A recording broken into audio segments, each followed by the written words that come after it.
Değerli basın mensupları, hepiniz standımıza hoş geldiniz. Bugün Katar Expo Fuarı'nın ikinci günü. Burada hep birlikte olmaktan dolayı öncelikle çok mutlu olduğumuzu, sizi ağırlamaktan büyük memnuniyet duyduğumuzu belirtmek isterim. Biz Katar'a bundan yaklaşık bir ay önce sanırım Cityscape Fuarı'yla ilk direkt marketinge başladık. Daha öncesinde bireysel temaslarla, Sinpaş markasına olan merak ve ilgiyle bir takım temaslarımız olmuştu. Bunları zaman zaman satışa çevirmiştik, zaman zaman bir takım uzun süreli ilişkilere çevirmiştik. Fakat bundan bir ay önce geldiğimiz Cityscape Fuarı'nda da gerçekten oldukça yoğun bir ilgi gördük ve hemen arkasından bu fuara da katılmaya değer bulduk. Ne yapmaya çalışıyoruz? Tabii her zaman olduğu gibi Türkiye markasını, Türk insanını tanıtıp daha sonrasında da nasıl bir yaşam ve yatırım vaadiyle onları davet ettiğimizi doğru bir şekilde onlara anlatmaya çalışıyoruz ve gerçekten bu konuda çok açıklar.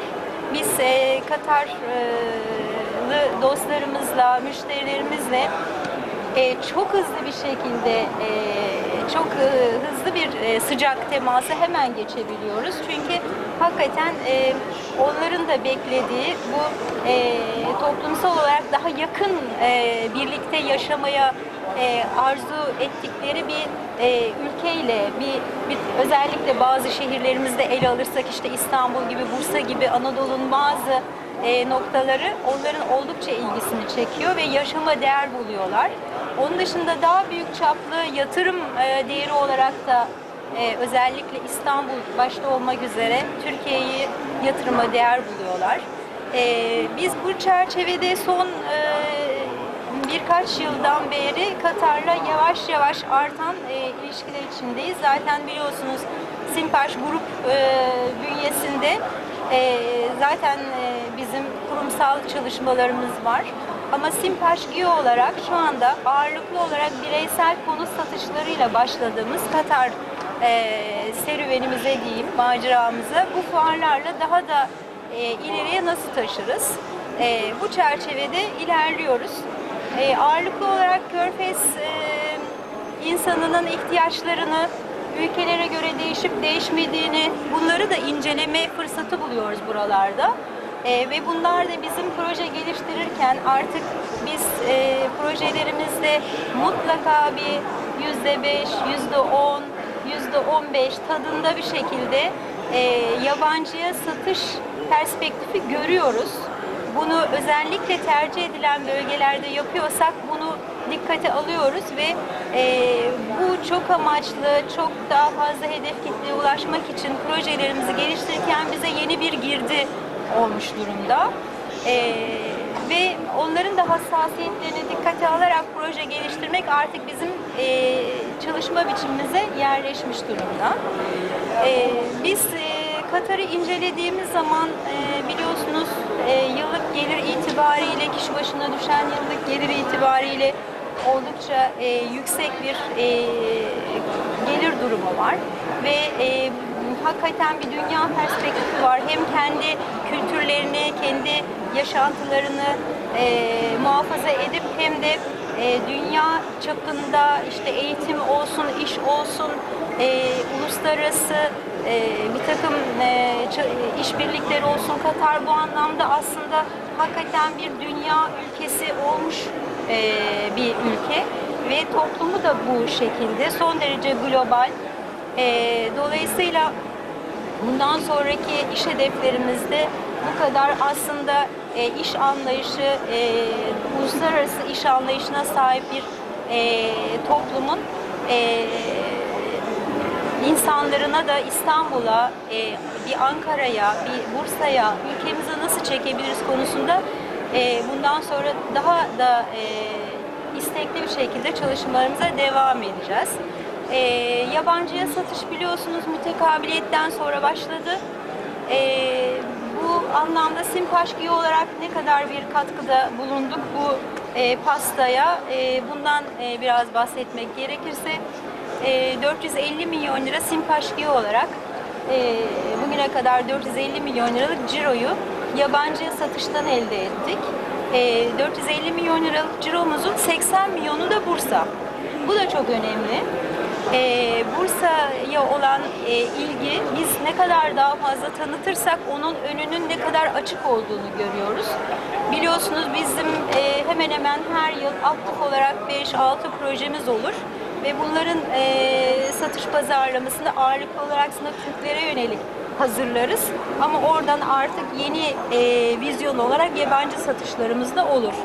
Biz bu yeni projemizde, Bursa projemizde geliştirirken bu 2-3 yıl içinde edindiğimiz know-how'u projemize yansıttık ve yeni projemiz, Bursa'da başlayacağımız yeni projemiz yaklaşık 450 milyon lira ciro değerindeki yeni projemizde yine bugün burada kısmen önden bazı bilgilerini veriyoruz. Tabii ki biz bunu Türkiye'de, Bursa'da, İstanbul'da lansmanlarını yapacağız ama bununla ilgili feedbackleri de alıyoruz. Bu önemli bizim için. Yani ciromuzun yaklaşık %20'sini Bursa'dan elde ettiğimize göre orada da biz biliyorsunuz Sinpaş GYO'nun çok büyük bir yatırımı var, eşsiz bir yatırımı var. Bu yatırımın devamını sağlayacak arsaları da var. Bu projelerimizi hem Türklere hem de Körfez ülkelerine, yabancı Kuzey Türkiye Cumhuriyetlerine nasıl pazarlayacağımız konusunda çalışıyoruz. Bu vizyonumuz da ortada. Ayrıca söyleyebileceğim, 2017 yılını da biliyorsunuz sezonumuz artık yeni başlıyor gibi düşünmek lazım ama biz buna rağmen boş durmadık. 2017'nin ilk döneminde şu ana kadar yaklaşık 40 milyon liralık yabancıya satış gerçekleştirdik. Bu da yine 40 milyon TL'lik yabancıya satış gerçekleştirdik. Aslında 2017'nin ilk dönemi biraz düşük sezon gibi geçmişti biliyorsunuz. Buna rağmen biz yabancı satışa ağırlık verdik. Artık rutin bir talep alıyoruz, öyle söyleyeyim, değişik ülkelerden. Bu hemen hemen rutine bindi ve bizim bütçelerimizde, hedeflerimizde artık belli oranlarda yer alıyor. Soru cevaba dönebilir. Söyleyebileceklerim bu kadar şu aşamada.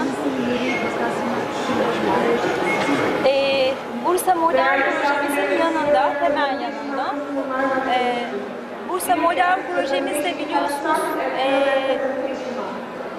örnek bir proje, ödüllü bir proje. Bursa'ya göre o ölçekte başka hiçbir proje yok. O projemizin hemen yanında biraz konsept olarak içinde ofisi de barındıran, çünkü o bölge oldukça gelişti. Oteller, AVM'ler, yollar bir hayli yatırım oldu. Bizim ilk başladığımız yıllar öncesine göre bambaşka bir lokasyonda. Dolayısıyla içeriğini biraz daha zenginleştirerek yeni bir proje başlayacağız.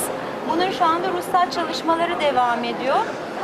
Yılın ikinci döneminde Bursa projemizi devreye sokacağız inşallah. Onları lansmanda aktaralım. Bursa projemiz karma proje olacak. İçinde ticari alanları, ofisi ve konutu olan bir proje yapacağız. Yaklaşık 450 milyon değerinde bir cirosu olacak projemizin. Büyük bir proje.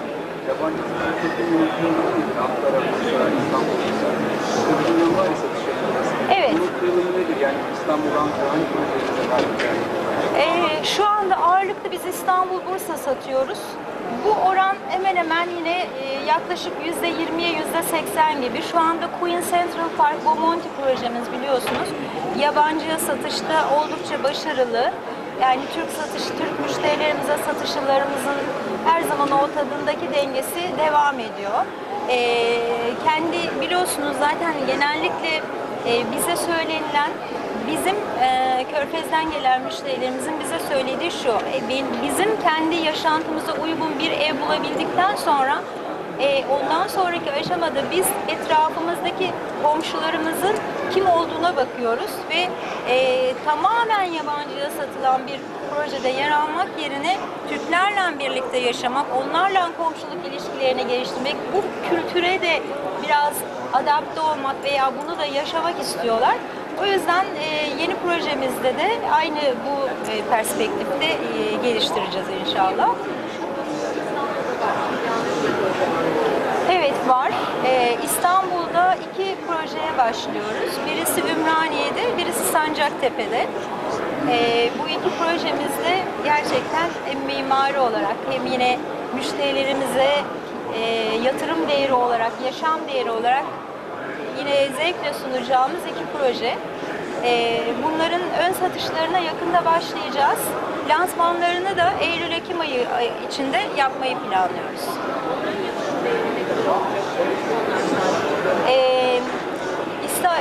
Ümraniye'deki konut ağırlıklı, çok farklı, özel bir mimari çalıştık. Hakikaten çok hoşunuza gideceğini düşünüyorum. Biz çok etkilendik çalışırken. Konut ağırlıklı. Sancaktepe'deki ise çarşı ve konut. Evet, ofis yok. Çarşı ve konut. Onları projenin son halini, ucunu bağladıktan sonra, çünkü çarşı bölümümüzün biliyorsunuz onun etüdü de çok önemli. Yanıltmak istemem çünkü biz GYO'yuz, halkacık bir şirketiz. Tam netleştiğinde söylemek isterim.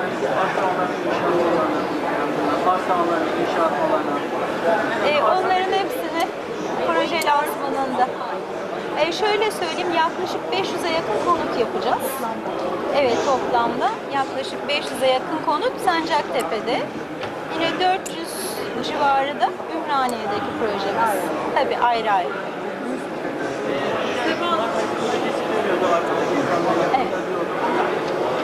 Evet. Biliyorsunuz Sinpaş olarak Marmaris'te bir özel noktada çok güzel bir yatırımımız var. Ve bu yatırımımızı bekletiyoruz. Çok hedef kitle çalışmaları, buna göre konsept çalışmaları, pek çok şey yaptık şimdiye kadar. Ama gerçekten o kadar özelleş bir bölge ki, yani Türkiye çapında, dünya çapında pazarlanması gereken çok özel bir nokta. 3 tane koyu olan çok güzel bir lokasyon. Dolayısıyla tam değerinde doğru kitleyle doğru şekilde pazarlanması gerekiyor. Hani onu böyle pamuklara sardık ve istediğimiz değeri oluşturup o denli bir proje oluşturup ondan sonra pazarlamak istiyoruz ve şu anda burada Sinpaş kimdir dediğiniz zaman portföyümüzü sunarken doğal olarak bu güzel destinasyonu da bu kendimize ait olan bu yatırımımızı sunuyoruz. Efendim? Orada otel, konut, ticari hepsi bir kompleks halinde olacak. Bu fuarda biliyorsunuz Queen Central Park projemiz var. Bursa Modern'deki stok az sayıdaki evlerimiz var. Ve yeni İstanbul'daki yeni projelerimizi şu anda buraya getirmedik çünkü Sinpaş hep geleneksel olarak herkesten önce kendi satmış olduğu müşterilere bir ön satış dönemi geçirir. Ondan sonra lanse ederiz ve duyururuz. O nedenle önce kendi müşterilerimize sunacağız. Arkasından satış dönemi başlayacak. Onlar burada yok şu anda. Fakat biz şu anda perspektif olarak Bursa Modern'in hemen yanındaki yeni projemizi şu anda burada bahsediyoruz. Ve ev tiplerinin şu anda aslında fokusunu yapıyoruz. Yani bu ev tiplerini nasıl buldunuz gibi. Yani burası biraz bizim için workshop ortamı. Yani burada hemen biz bugün şu kadar sattık, bu kadar konut ayırdık değil. Biz büyük düşünüyoruz. Biz Sinpaş olarak Katar piyasasına girdik, varız ve neler yapabiliriz? Hem bireyselde hem kurumsalda bunları çalışıyoruz biz. vatandaşlık düzenlemesinden sonra sizde bir artış oldu. Henüz şöyle söyleyeyim, henüz bunu pazarlamadık aslında. Yani hep birlikte sektör olarak bunu şu anda çok öne çıkarmış değiliz. Çünkü bunlar kesinlikle artı özellikler. Bizim şu ana kadar uyguladığımız konu Türkiye'yi ve şehirlerimizi tanıtmak ve gayrimenkul sektörünün Türkiye'de ne kadar da kurumsallaştığını ve de hani güvenle bu piyasaya girebileceklerini, güvenle pek çok firmadan rahatlıkla ev alabileceğini, tabii biz kendi adımıza Sinpaş GYO'nun işte aynı zamanda hem çok farklı, birbirinden farklı temalı projeler üretip aynı zamanda borsaya endeksli, denetlenebilir kurumsal vizyonuyla da kendi farklılığımızı öne çıkararak tanıtma şeyimiz vardı şimdiye kadar, konseptimiz vardı. Bundan sonra bu yeni çalışmalar işte sınırlı da olsa şu an işte KDV istisnası var biliyorsunuz, oturma izinleri var. Bunlar bizim satış argümanı olarak ekstradan kullandığımız şeyler. Yani çünkü önce ürünü beğenmeli, ülkeyi benimsemeli, firmayı benimsemeli. Bundan sonra diğerleri. Çünkü sonuç olarak bu toplum diyelim Katarları alırsak dünyanın her yerinden ev alabilirler. Ve bu özellikler dünyanın pek çok yerinde var. Yani işte Portekiz'de de var, Londra'da da var, işte Yunanistan'da da var. Ama ülke olarak bizim böyle bir açılım yapmamız, bu rekabetin içinde elimizde de bu argümanların olması tabii ki çok büyük bir artı. Bunlar birebir satışı bitirirken bizim çok işimize yarayacak. Ama direkt marketing değeri olarak öne çıkarılacak bir unsur olarak şu anda çok gerek duymuyoruz. Çünkü zaten ülkemize hakikaten çok büyük bir sempati var. Geçen seferki fuarda örneğin bir aile Queen Central Park'tan 3,5 artı bir daire alıyordu. Düşünün yani gözü kapalı, hiç çekinmeden, görmeden ne ödemem gerekiyor, nereye ödemem gerekiyor, bugün mü yatırmam gerekiyor gibi bu kadar büyük bir güvenle bize kurumumuzdan ve ülkemizden dolayısıyla ev aldı.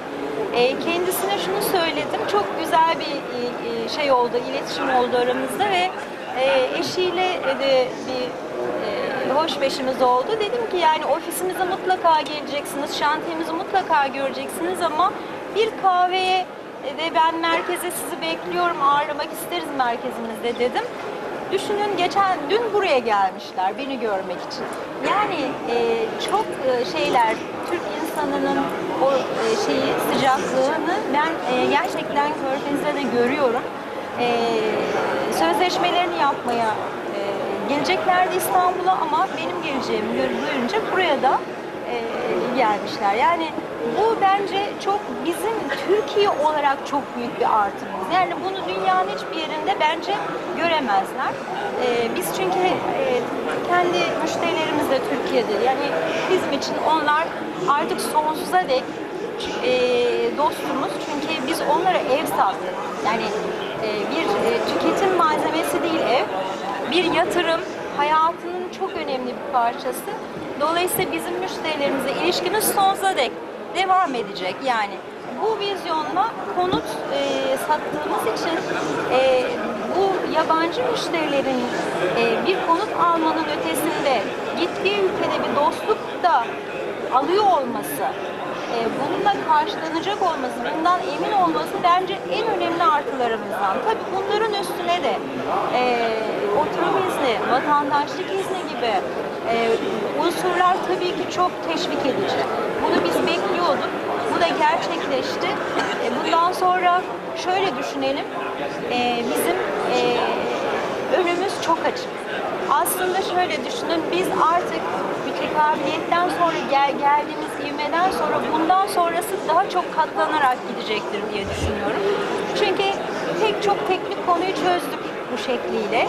Zaman içinde ihtiyaçlar anlaşıldı. Firmaların ve yabancı müşterinin ihtiyaçlarını da biz bu birkaç yıl içinde daha iyi anladık.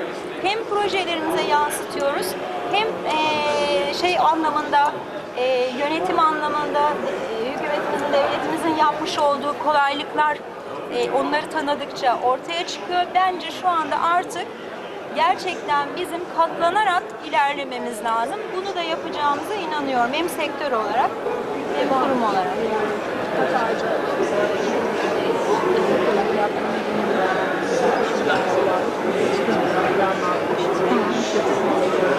Bu anlamda Sinpaş'ın altyapısı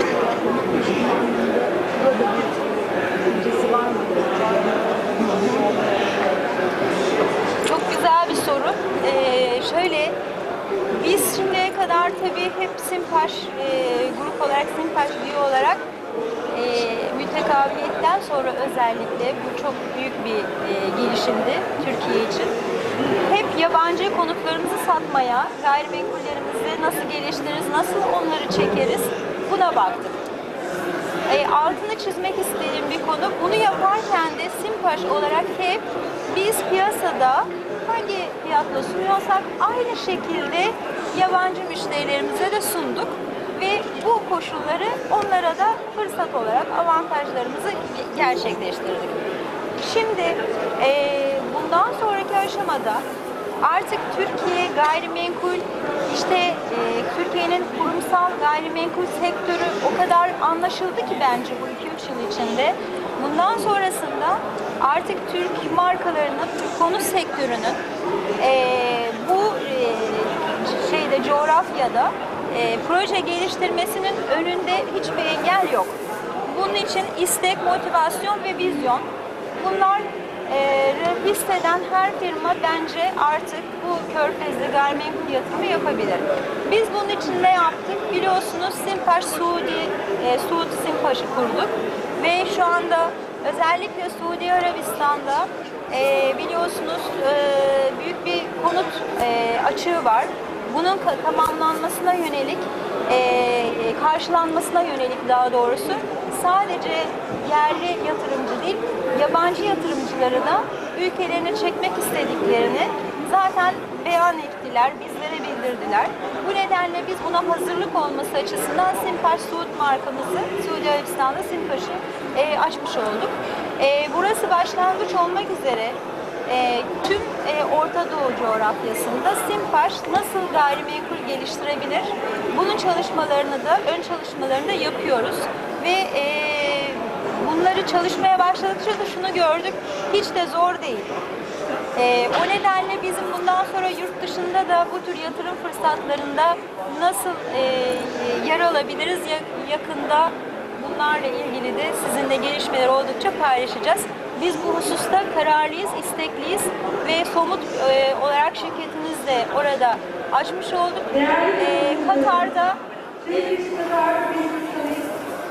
Katar'da gördüğünüz gibi çok fazla gayrimenkul yatırımı var.